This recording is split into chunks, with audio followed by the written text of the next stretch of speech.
మహిళా రిజర్వేషన్ బిల్లుకు బీఆర్ఎస్ మొదటి నుంచి చిత్తశుద్ధితో సంపూర్ణ మద్దతు ఇస్తోందన్నారు ఆ పార్టీ వర్కింగ్ ప్రెసిడెంట్ కేటీఆర్. స్థానిక సంస్థల్లో మహిళలకు 50% రిజర్వేషన్లు, మార్కెట్ కమిటీలో 33% రిజర్వేషన్లు అమలు చేయడం ద్వారా మహిళా సాధికారత పట్ల తమకున్న నిబద్ధతను చాటుకున్నామని తెలిపారు. అయితే మహిళా రిజర్వేషన్లను నియోజకవర్గాల పునర్విభజన, రాజ్యాంగ సవరణలతో అనవసరంగా ముడిపెట్టడాన్ని కేటీఆర్ తీవ్రంగా వ్యతిరేకించారు. సీట్ల పెంపు, పునర్విభజనతో ముడిపెట్టి ఎందుకు అయోమయాన్ని సృష్టిస్తున్నారని కేటీఆర్ నిలదీశారు. మొదట జనగణన, తర్వాత నియోజకవర్గాల పునర్విభజన, ఆ తర్వాతే నిర్మాణాత్మక మార్పులు జరగాలని కేటీఆర్ స్పష్టం చేశారు.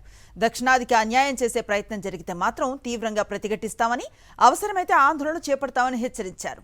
ప్రస్తుతం లోక్సభలో దక్షిణాది రాష్ట్రాల ప్రాతినిధ్యం సుమారు 24% ఉందని, దీనిని మార్చే ప్రయత్నం చేస్తే తీవ్ర ప్రతిఘటన తప్పదని కేటీఆర్ హెచ్చరించారు. దక్షిణాది రాష్ట్రాల ప్రాతినిధ్యంతో ఆడుకుంటే తీవ్రమైన తిరుగుబాటు వస్తుందన్నారు. కేంద్ర ప్రభుత్వం కేవలం రాజకీయాల మీద కాకుండా పాలన, ప్రజా సంక్షేమం మీద దృష్టి సారించాలన్నారు కేటీఆర్.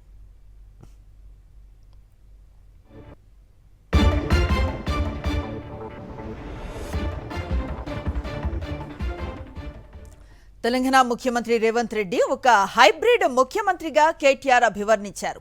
రేవంత్ రాజకీయ వైఖరిలో స్థిరత్వం లేదని ఆరోపించారు. ఉదయం ఆయన కాంగ్రెస్ను ప్రతినిధిగా ఉంటారు, సాయంత్రానికి బీజేపీతో కలిసిపోతారన్నారు. సహజంగానే ఇలాంటి హైబ్రిడ్ విధానం ఆయన పాలనలో కూడా కనిపిస్తోందని కేటీఆర్ విమర్శించారు. ముఖ్యమంత్రి ద్వంద్వ ప్రమాణాలను పాటిస్తున్నారని ఆరోపించారు.